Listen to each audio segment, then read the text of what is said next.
Hey there, everybody. Eric Chessen, founder of Autism Fitness here, leading the movement for movement. And if you, yes, you right there, are ready to join the movement for movement and become an Autism Fitness certified pro, whether you are, here's the list, whether you are a fitness professional, an occupational or physical therapist, a BCBA, an RBT, some other letters, a parent, or a special educator, and of course, adapted PE instructors as well. The Autism Fitness certification is for you, and it's for you to develop the best possible fitness and adapted PE programs that meet the individual needs of each of your athletes. So let's get into it in this episode of Tuesday Training. And what we're going to be looking at today is, yes, it's a squat, and we cover squats because there's a lot to cover with squats, but this gets into some more nuanced stuff. This is definitely level 1, but a little bit of level 2 Autism Fitness certification as well. When we look into both the exercise and modification, and of course, the coaching and cueing, the most important thing here to consider is when we are going to coach and when our athlete is available to coach. Not available like they're disappearing, not available like they're taking the stairs down a flight and they're no longer in the room, but when they are attentive to our directions. Because it's easy to provide a verbal prompt over and over and over and over. However, is that going to be effective? And oftentimes when our athletes have something else cognitively, something else neurologically, something else going on that's competing for attention, it's not about forcing their attention back. That's not what we're aiming for. What we want to do in respecting the athlete is holding off a little bit and waiting for the athlete to regain their composure so that they are ready to perform the exercise to their best current ability level, right? It doesn't mean that we're still not going to provide some type of modification or some type of prompt as the athlete needs it. However, we have to keep in mind what is going on for that athlete right now. And that gets me to a screen share. So let's start out right here.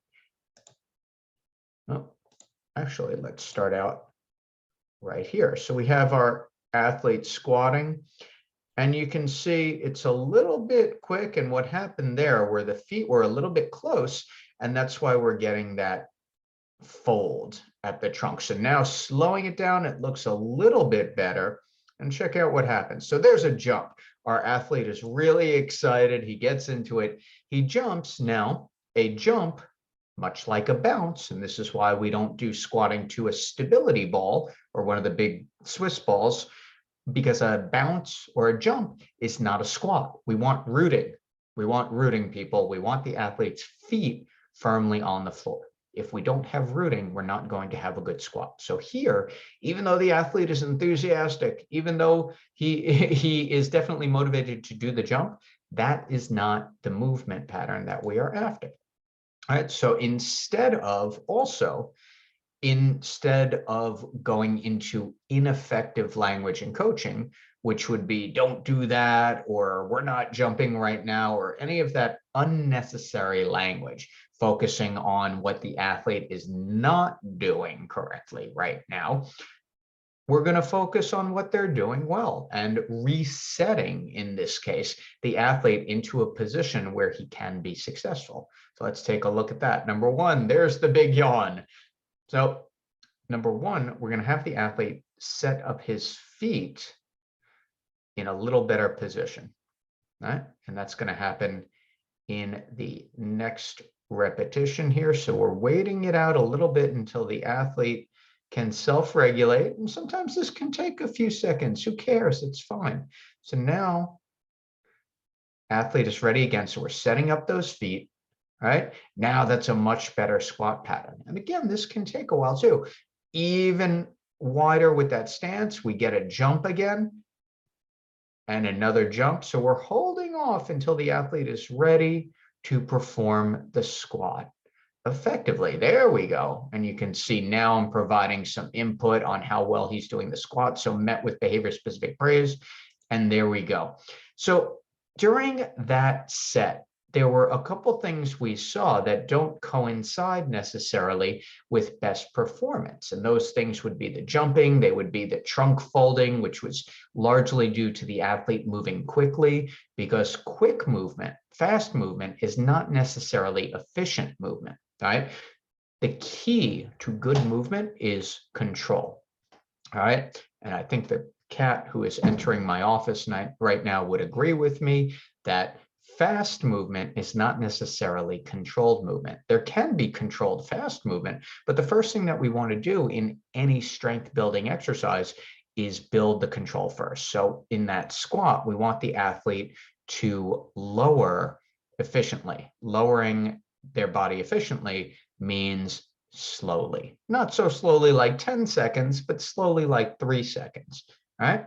So the key here is that oftentimes with our one-to-one athletes, we are going to hold off on counting the repetitions and providing feedback until the athlete is ready to perform. And if that means that it's going to take them a few seconds and they need, again, to self-regulate, to calm, and to get back into focus, that's fine.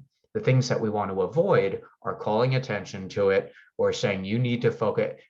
Any sentence, think about yourselves, any sentence that starts with you need to is probably not going to be the most effective or a way that you want to be spoken to.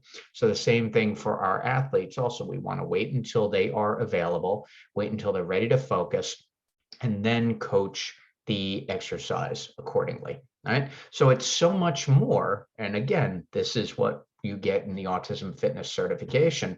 It's so much more than just the exercise. It's not just, oh, have your athletes do squats, or this is a great exercise for the autism population. No, that's not how it works.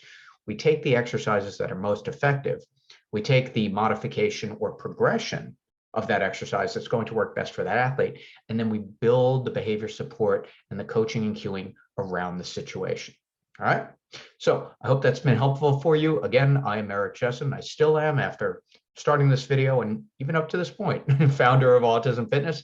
And I think you're ready to join the movement for movement, unless I am grossly mistaken. Head on over to autismfitness.com. Link is in the description below, and you can get started on your level 1 coursework today or tonight or whenever time it is.